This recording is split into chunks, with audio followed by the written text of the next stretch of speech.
Ang sa karon sir, wala pa gyud mi kabalo sagi ka ng plano na mo ba kay ka ng kuan pa mo gud among utok ka ng wala pa mi kabalo unsay amo ang buhaton naghulat pa lang gyud mi kog sa tabang kung gisay makatabang sa amo sa labi na sa amo ang sitwasyon karon kay kami gyud baya pamilya sa koging tibok pamilya ma'am. Labas pa gihapon sa unahuna ni Jemarie Jade Aglas ang nahitabong landslide sa Lower West Marahan, Barangay Marillo proper, Davao City nitong Biyernes sa gabi, Hulyo 17 ning tuiga. Usa ang balay ni Jemarie sa mga nadanyos human maapil sa pagdahili sa yuta. Iyahan ang balay nga blo ang atop daplin sa highway sa Davao Bukidnon Road, gitukod ang ilang balay. Sakit alang kang Jemarie ang gidangatan sa ilang tres andanas nga balay, hilabin na nga giloan pa niya ang kwarta nga gigamit sa pagpalit og mga materyales sa pagtukod niini. Usa ka tuig pa lang nga napuy-an nila sa iyang pamilya ang balay. Ang pamikabalon sa amuhang ka ng buhaton. Sa karon magulat rin sa gyud mig kinsa gyud ka ng willing nga makatabang gyud sa amuang. Public School Teachers Elementary si Jemarie. Sumala niya nagsigig ulan sa ilang lugar niadtong mga panahon na. Natrauma si Jemarie sa nahitabo.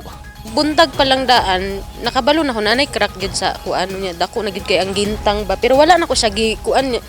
Ginahuna-huna pero nagyud doubt gyud sa kuagud nga basin mo ana gyud ang balay mo to pag abot na ko sa balay. Pag naog gyud nako dito ana gyud nakita na ko na nadako na gyud ang crack gyud sa atubangan. Motong na gikuha na ko akong mga anak, gikuha na ko gihatod na ko sa kuang igsoon diraan niya. Nagbalik mi kay para na lang mi masalbar pero wala nagigamay ra gyud kay among nasalbar kay mulihok naman gyud ang yuta. Nawadan sa bugbalay ang pamilya ni Shirley Bulod tungod sa landslide. Wala sila'y nasalbar atol sa trahedya.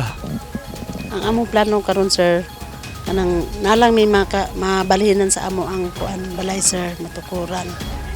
Mura na among gi kuan sir nga mura jud among gi kuan. Among mga panginahanglan po sir kami kay nawadan lamang jud lang tanan sir. Natrauma sab si Shirley. Nagtan-aw pa mi atong katugong kuan sir katong liki-liki amo pa to siyang gitan-aw.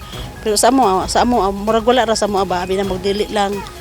Nya mao na daytoy sign nga kuan jud tong amuhang balay. Temporaryong nagtiner ni ining building nga gipanag-iyahan ni Soledad Nanay Suling Duterte ang mga apektadong pamilya. Base sa disaster occurrence report, 5 ka balay ang nadanyo sa landslide. Upat ni ini totally damaged ug usa ang partially damaged. 14 ka pamilya ang apektado. Gibana-bana ang ana sa 2.1 million pesos ang danyos. Wala hinuoy na angin nga kinabuhi atol sa panghitabo kay nakabantay ug nakahikling na sila aya ang landslide. Doon na nainabot nga mga hinabang sama nining gitunol sa City Health Office. Gawas ni ini nanawagan paghihapon og dugang hinabang ang mga apektadong pamilya. Sa karon wala pa mi kabalo kung unsa nga mo ang kuan kanang paabot lang gyud mi nga isa kunsa lang na matabangan mi nga maka hawas mi sa ingani nga kahimtang karon na mo kay blanco wa pa gyud mi kabalo sa unsa nga mo ang buhaton. Manawagan mi nga kanang naginahanglan mi sa amuang kuan kanang amuang matukuran sa among balay sir. Unya mahatagan pud sa among kanang negosyo nga mabalik sa amo ang among kuan negosyo. Gisabutan na sa mga barangay official sa Marillo proper ang paghatag og intervention sa mga apektadong residente. Need sa maong area para dito ma-relocate ang ato ang mga biktima sa landslide. So ang gi-priority namo is yung 5 families talaga katong at that day gyud nga nahitabo. Diba upat man to kabalay ang nahulog gyud siya ang isa karon katong wala na tumba pero automatic na to siya kay di naman gid siya masudlan kay hirig na gid siya. Matud sa barangay, 11 lang kapamilya apil na niini ang mga namuyo dol sa naglandslide nga lugar ang mahatagan nila og luna nga kabalhinan.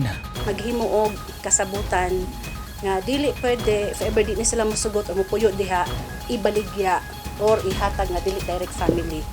So kana ang nauyonan sa council kaganina. Giklaro sa barangay nga giabisuhan na nila ang mga residente nga mag-igmat sanglit ikonsidera nga delikado sa landslide ang lugar nga gitukuran silang balay nga daplin sa highway.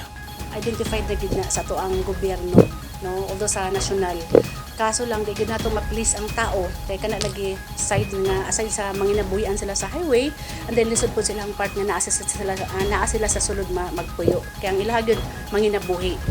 Pero aware na sila daan nga giabisuhan na sila sa DPWH nga dili gid sila pwede magbalay diha o magpuyo. Gipaningkamutan karon sa mga opisyal sa barangay Marillo proper nga mahilo na ang mga pamilya nga napikuhan sa landslide aron makatukod dayon sila sa ilang balay nga ilang permanenteng kapuy-an didto sa luna nga gidonate sa mga labaw sa tribo. Eugene Hinutan, Newsline Philippines. Stay safe.